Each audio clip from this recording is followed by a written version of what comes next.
નમસ્કાર સાથીઓ, જય કિસાન। બોટાદ માર્કેટિંગ યાર્ડની અંદર વર્ષોથી કડદા પ્રથા સિસ્ટમ ચાલે છે, જેના કારણે ખેડૂતોના ખિસ્સા કપાઈ રહ્યા હતા। અસંખ્ય ખેડૂતોની અમને ફરિયાદ મળી, જેના કારણે અમે ગઈ 10/10/2025ના રોજ બોટાદ માર્કેટિંગ યાર્ડ ખાતે આ કડદા પ્રથા બંધ કરી ખેડૂતોને જે લૂંટવામાં આવી રહ્યા છે એ સિસ્ટમ બંધ કરવા માટેથી મોટી સંખ્યામાં ખેડૂતોને સાથે લઈ રજૂઆત કરવા પહોંચેલા। અમારી રજૂઆતને સાંભળ્યા પછી પણ એકદમ વ્યાજબી રજૂઆત હોવા છતાં પણ કડદા પ્રથા બંધ થશે આવી અમને લેખિત બાંહેધરી ન મળી।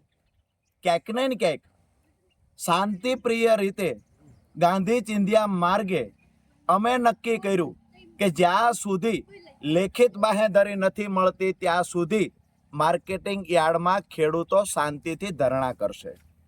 મોડી રાત્રે પોલીસ આવે છે, લાઠીચાર્જ કરે છે, અમને ઉઠાવી જાય છે। અમને કહેવામાં આવે છે કે માર્કેટિંગ યાર્ડમાં તમારે લોકોએ બેસવાનું નથી।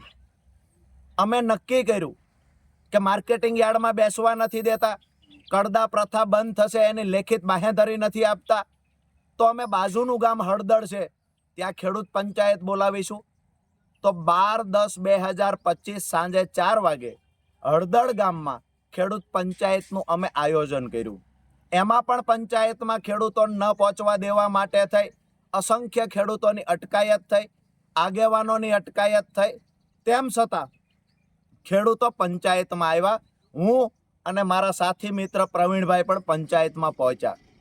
ક્યાંક ને ક્યાંક થોડી જ વારની અંદર પોલીસ આવે છે, ત્યાં આવીને લાઠીચાર્જ કરે છે, ત્યાં આવીને ટીયર ગેસ છોડે છે અને ત્યાં આવી આ ટોળાને હેરાન કરવાનું કામ પોલીસે કર્યું, ટોળાને ઉશ્કેરવાનું કામ પોલીસે કર્યું છે।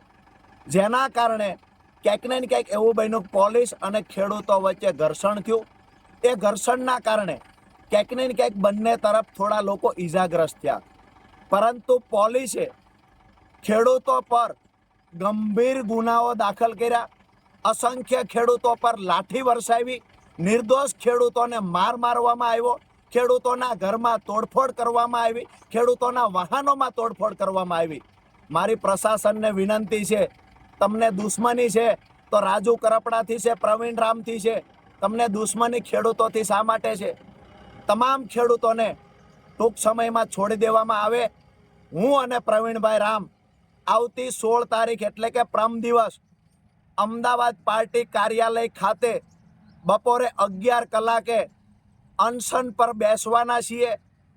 પોલીસને લઈ જવા હોય અમને ત્યાંથી લઈ જાય, પણ મારા નિર્દોષ ભાઈઓ ખેડૂતોને છોડી દે આ નમ્ર વિનંતી કરું છું। તમારે લાઠીઓ મારવી હોય તો અમારે પીઠ પર મારો, જેલમાં પૂરવા હોય તો જેટલા દિવસ રાખવા હોય એટલા અમને રાખો, પણ નિર્દોષ ખેડૂતો પર અત્યાચાર ન ગુજારશો। અમે સામે ચાલીને અમદાવાદ ખાતે આવી રહ્યા છીએ। આવતી 16/10/2025 બપોરે 11 કલાકે ગાંધી ચિંધ્યા માર્ગે ફરી વખત અમે લોકો ધરણા પર બેસીશું।